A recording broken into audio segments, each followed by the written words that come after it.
Ya, jóvenes señoritas, vamos a explicar el tema invasión colonial, o sea, la llegada de los europeos a América, colonización de América.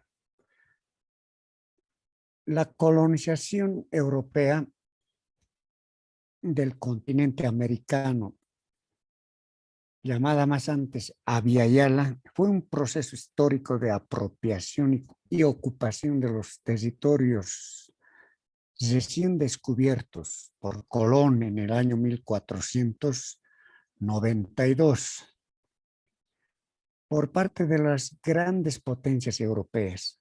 Los principales interesados en el reparto del llamado Nuevo Continente fueron el Imperio Español, el Imperio Portugués y posteriormente el Imperio Británico, el Reino de Francia y los Países Bajos. También existieron iniciativas muchos menores de parte, podemos decir, de Alemania, Dinamarca, Suecia, Rusia, Italia y Escocia, ¿no? En líneas generales se entiende por colonización del continente americano al conjunto de dos etapas, como vemos aquí. Una etapa es la conquista de América y la otra etapa es la colonización. La conquista de América fue un periodo de violentos enfrentamientos entre los invasores europeos y los distintos y numerosos pueblos aborígenes americanos, nuestros pueblos indígenas. También estuvo el imperio azteca, el imperio incaico, entre muchísimos otros, ¿no? Esa fue la conquista de América, donde hubo bastantes enfrentamientos.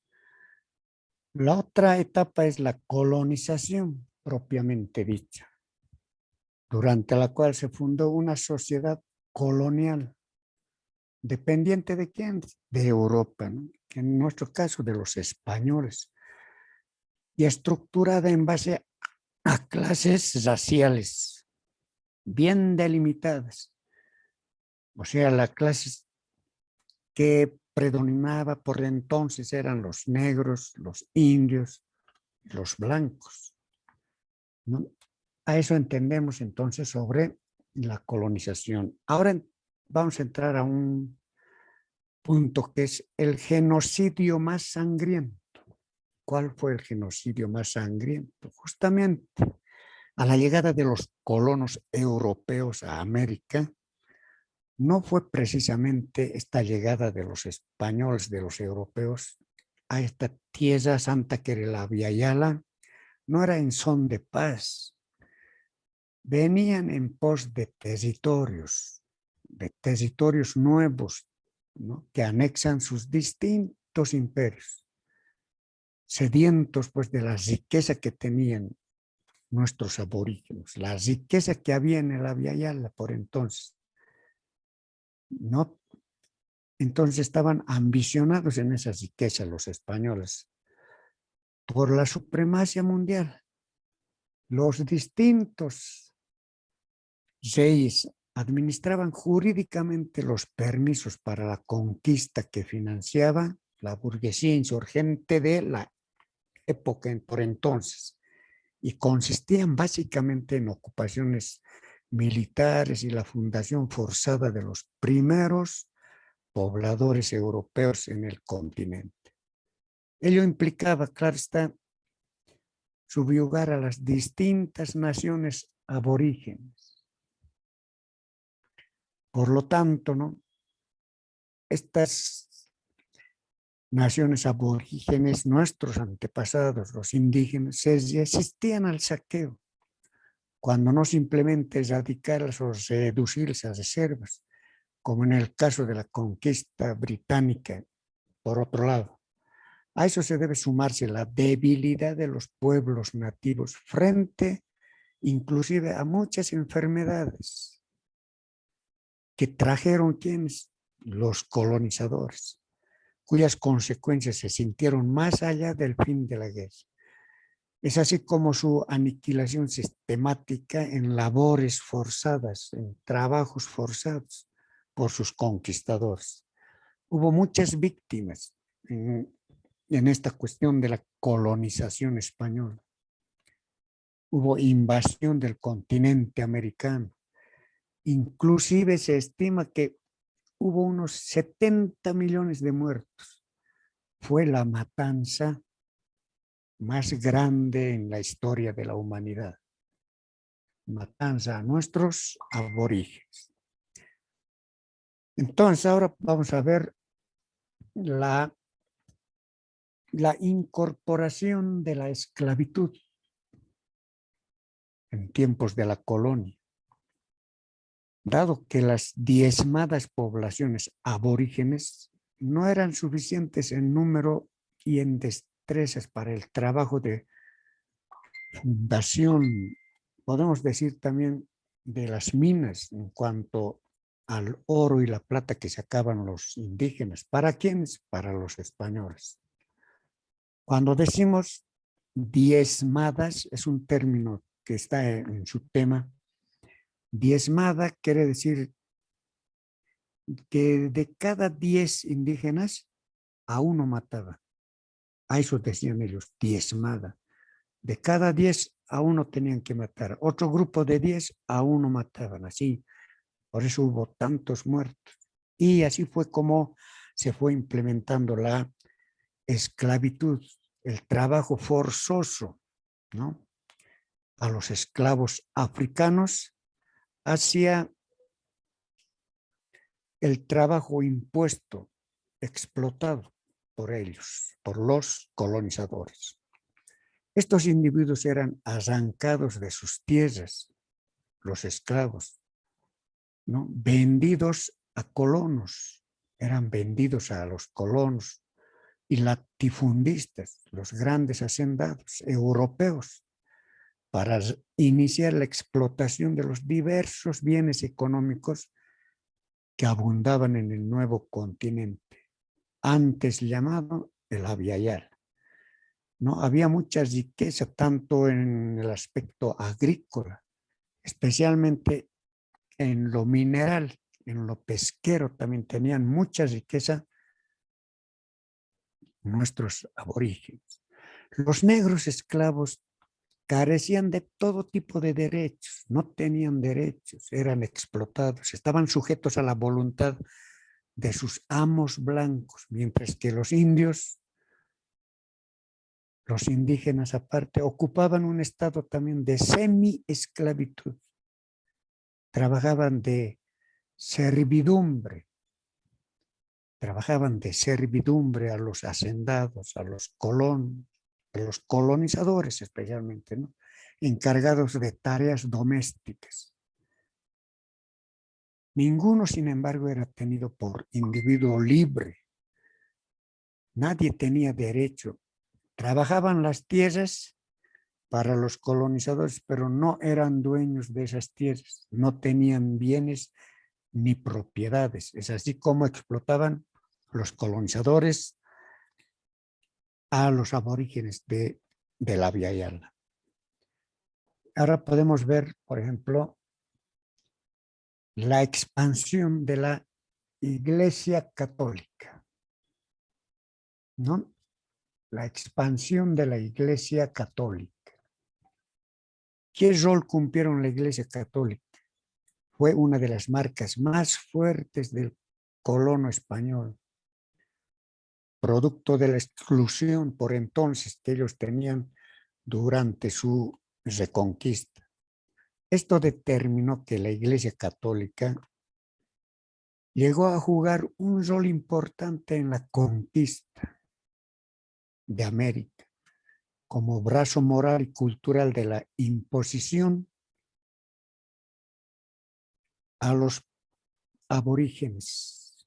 ¿Con qué pretexto? Con un principio de decir tierras para la cristiandad o de ganar almas para la iglesia. Justificaba entonces el principio de la violencia, ¿no? Como un mecanismo de conversión forzosa. Podríamos decir que en honor a la verdad habría que señalar también la bula papal, Sublimis Deus. ¿Qué quiere decir la bula papal? Aquí vemos un libro que dice la bula Sublimis Deus. Era un documento, la bula, un documento promulgado por entonces por el Papa Paulo III. Bula lo llamaban al documento que firmaba el Papa por entonces, en ese año de 1537. En ese documento afirmaba el derecho de los indígenas a la libertad y a recibir, dicen, una educación cristiana, donde les imponieron, ¿no?, a ser evangelizados, a creer en la Iglesia Católica.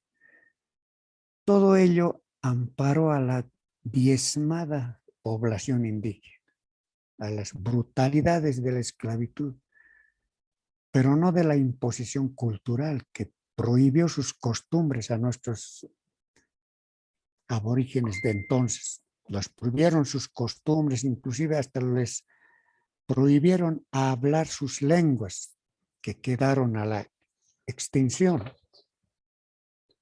Asediada por la reforma protestante del norte de Europa, la Iglesia Católica halló pues entonces en la conquista de América y en el rol predominante que junto a su Santa Inquisición jugó el orden de la naciente sociedad colonial.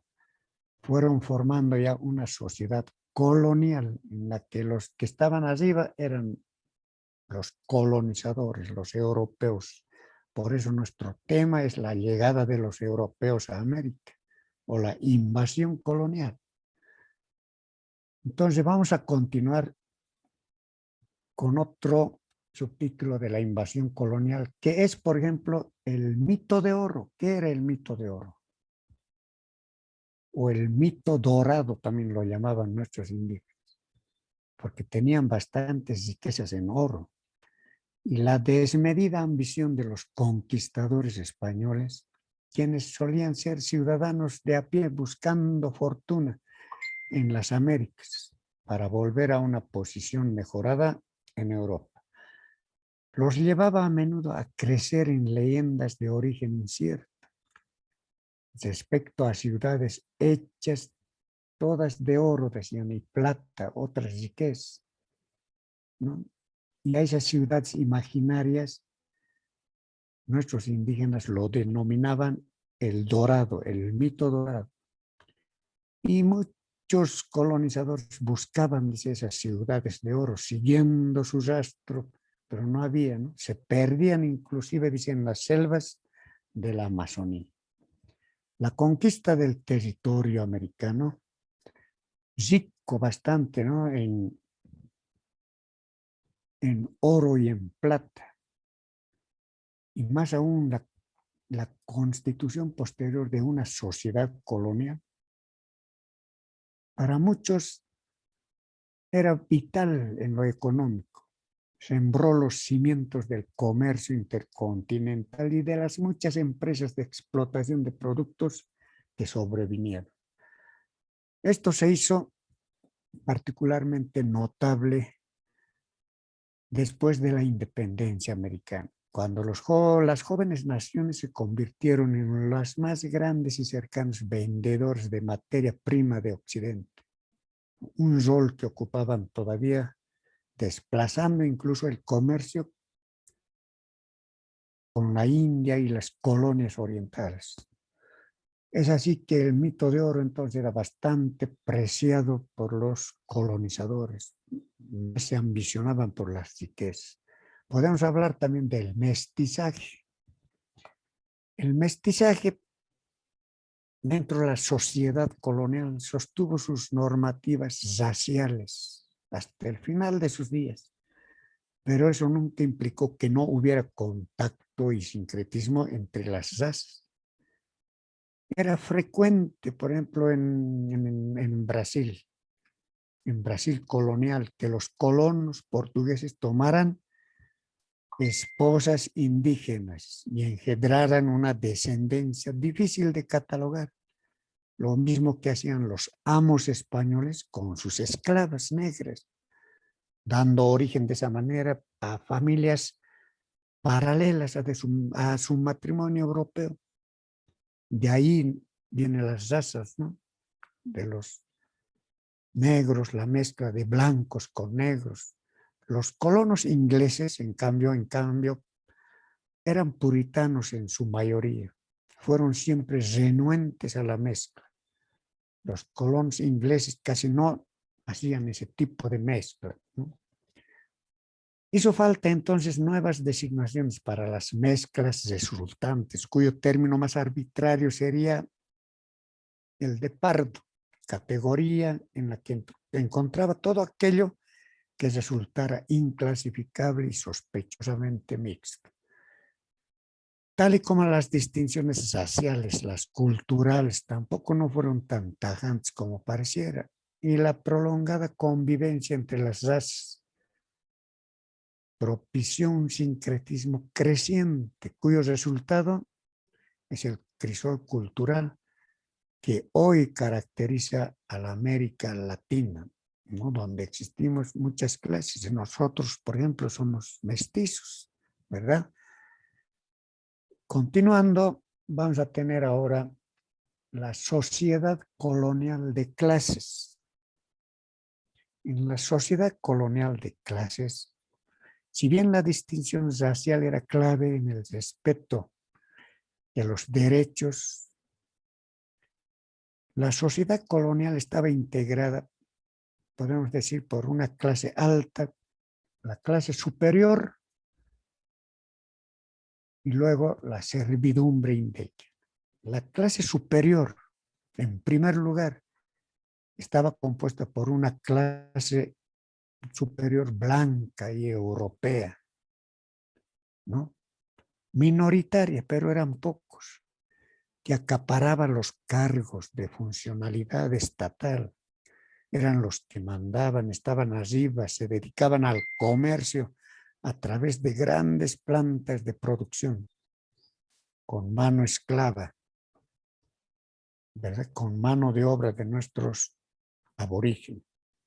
En segundo lugar, estaba la servidumbre indígena y un variado sector mestizo que ocupaba una posición comercial intermedia. Y finalmente también estaban los esclavos, quienes estaban al servicio de los colonizadores, ¿no? Habían esclavos negros, mulatos, zambos, encargados de las labores mineras, agrícolas y de mano de obra. Trabajaban tal como estaban, no les daban ni la ropa adecuada para trabajar en las minas. Así les hacían trabajar, ¿no? Verdaderamente como esclavos. Este sistema de desigualdades fue clave para sembrar la semilla de la rebelión libertadora. Había mucho resentimiento en nuestros aborígenes por querer ser libres. En muchos casos ofrecía la posibilidad de una sociedad heterogénea de ser ciudadanos libres e iguales. En ese sentido, entonces, fue la clase social, ¿no? Ahora, por ejemplo, vamos a ver las discrepancias en torno al término conquista, colonización. Al decir discrepancias, quiere decir que actualmente muchos no están de acuerdo con este término de conquista o colonización, especialmente nuestra gente del campo, del área rural. Actualmente existen nuestros indígenas de las clases, ¿no? Indígena, campesino, originario campesino, decimos actualmente. O sea, hay mucha discrepancia en torno a este término. Aunque parezca mentira, pero existen aún posturas encontradas en torno al modo en que se debe nombrar y recordar la conquista y colonización americana. Muchos lo llaman el encuentro de dos mundos. Incluso lo han puesto el nombre de el Día de la Raza, muchos que no están de acuerdo, porque ese día muchos dicen se debería recordar la masacre de los pueblos nativos en contra de otros nombres que lo han puesto, como decíamos, Encuentro de dos Mundos o Día de las Raza, etc. Incluso se ha cuestionado el término de descubrimiento, ¿no? Por la llegada de Colón a las Américas en el año 1492. Dado que nos dice la historia, ya existían sociedades ocupando ese territorio. Hasta los pueblos vikingos nos dicen ya habían visitado el este canadiense en épocas anteriores. Es en ese sentido, lo cierto es que siguen discusiones, lo cierto es que el debate en torno al término continúa, evaluando los aportes culturales y la rápida modernización que la conquista imprimió al continente y el descomunal costo humano que ello supuso. Actualmente muchos decimos, se recuerda el 12 de octubre, la reivindicación de los campesinos, ¿no? Es en ese sentido entonces que hemos visto sobre la invasión colonial, la llegada de los europeos a América. Es así, jóvenes, que hemos terminado el tema y será hasta la próxima.